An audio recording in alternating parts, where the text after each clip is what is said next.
Très chers amis, bonjour. Aujourd'hui, nous allons parler d'un sujet bien précis, la femme et la prière. Tout le monde a bien sûr en lui cette image de sa grand-mère qui se lève le matin après sa toilette, elle se dirige vers la mezouza, pose la main droite et commence à prier. Ça, c'était bien sûr il y a déjà quelques années. Actuellement, nous allons essayer de cerner quelques sujets, c'est-à-dire d'abord quelle est l'obligation de la femme de prier, est-ce qu'elle a vraiment une obligation? Deuxièmement, qu'est-ce qu'elle doit prier? Troisièmement, combien de prières elle doit faire par jour? Alors tout d'abord, avant de commencer, nous avons l'obligation d'expliquer un sujet qui s'appelle mitzvah ta'aseh shazman grama, c'est-à-dire une mitzvah qui est liée au temps. Je vais donner quelques exemples. Par exemple, le talit, on doit mettre le talit à telle heure le matin. Les tfilines, on doit les mettre donc uniquement en journée et non pas la nuit. Le kilat shema, on doit le réciter entre telle heure et telle heure. Ces mitzvot-là, qui dépendent du temps, nos sages nous ont donné une règle. Les femmes sont dispensées. Donc, mitzvot aseh shazman grama, nashim ptorot. Les femmes sont dispensées de ce type de mitzvah. La question qui maintenant se pose à nous, est-ce que la prière fait partie de ces mitzvot ou non? Et la réponse est non. La prière, selon le Talmud, selon Rambam, Maïmonide, ne fait pas partie donc, de cette catégorie de mitzvot, et donc la femme a l'obligation de prier. Et d'ailleurs, le Shulchan Aruch le rapporte, Nashim Hayavot Bitfila, c'est-à-dire que les femmes ont l'obligation de prier. Pourquoi? Parce que c'est une mitzvah chez Lo Hazman Grama, c'est-à-dire une mitzvah qui n'est pas liée au temps.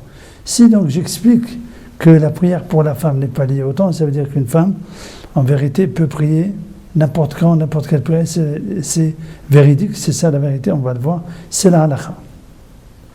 Donc on va essayer de voir tout d'abord quel est le protocole en général d'une femme avant de prier.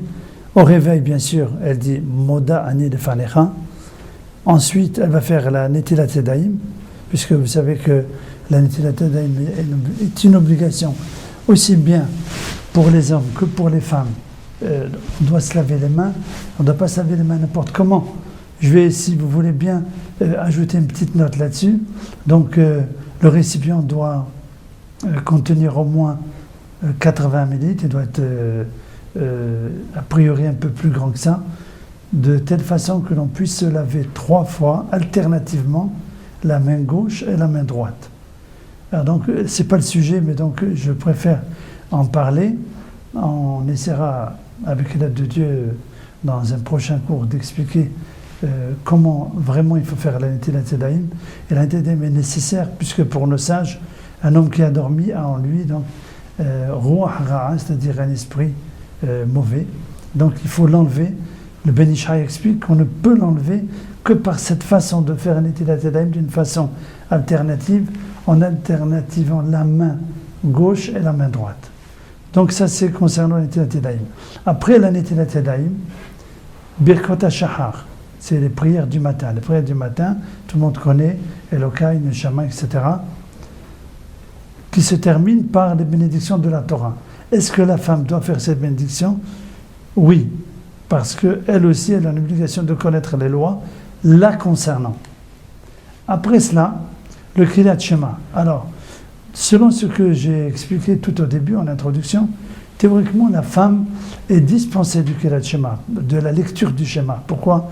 Parce que la lecture du Shema, il est écrit dans la Torah Beshor Vecha Vchomecha, c'est-à-dire à ton coucher et à ton lever. Nos sages nous ont déterminé combien, à quelle heure exactement, à partir de quelle heure, combien de temps à partir de lever du jour, on peut lire le Kriyat Shema et on peut réciter les bénédictions du Kriyat Shema.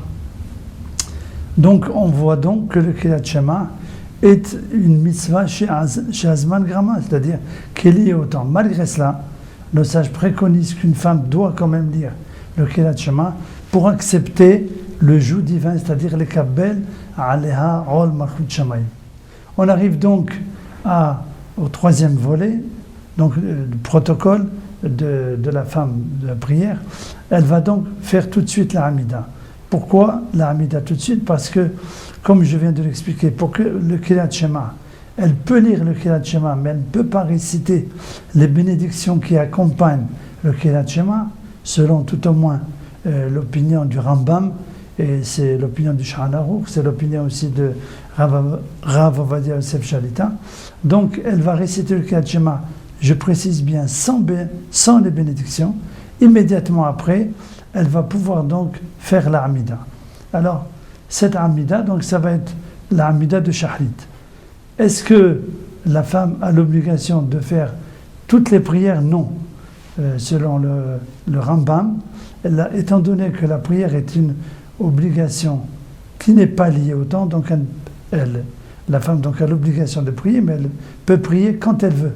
Si elle choisit de prier l'office de Minha, elle peut prier l'office. En général, c'est ou l'un ou l'autre, ou Shahrit ou Minha, puisque la plupart des femmes ont l'habitude de ne pas prier l'office de Arvit, pour une raison qu'on expliquera un peu plus tard. Donc, prier, oui. Combien de prières par jour? Une prière par jour. Si elle veut, si elle a le temps de prier Minha, elle peut, mais elle n'a pas l'obligation. Et donc, la prière du soir, elle en est dispensée a priori. Ce qui nous reste à voir maintenant, ce sont donc ces obligations concernant les prières en général, c'est-à-dire les prières en général, non seulement les prières de la semaine, donc nous venons de le voir, mais les prières concernant le Shabbat, c'est exactement le même protocole. Donc elle peut ne prier que l'office du matin, Shahrit, elle n'a pas donc l'obligation de prier le Moussaf. Dans certaines contrées, on voit que certaines femmes ont pris l'habitude sur elles de prier aussi bien l'office de Shahrit que celui de Moussaf, mais en fait, ce n'est pas une obligation.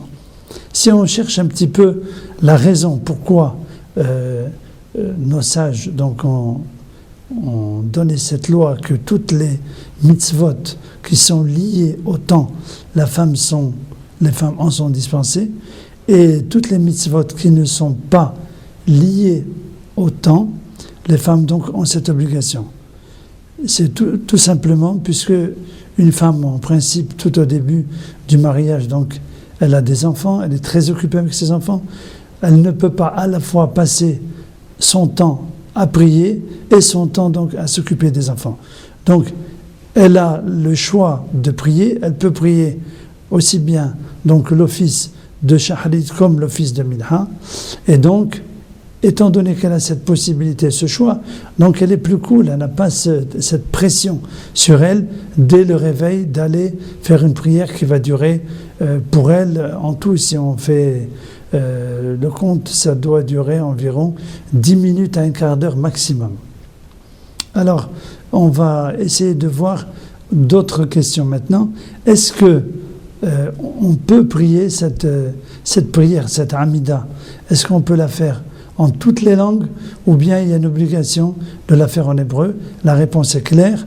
On peut prier la Hamida donc dans toutes les langues, mais il est préférable de prier en hébreu pour la simple raison que, étant donné que ce sont nos sages de la grande assemblée, parmi lesquels il y avait quelques prophètes qui étaient là, donc qui ont aidé à la rédaction, à l'élaboration du texte, chaque mot de la Hamida contient des secrets extraordinaires, chose qu'on ne peut pas faire en traduisant.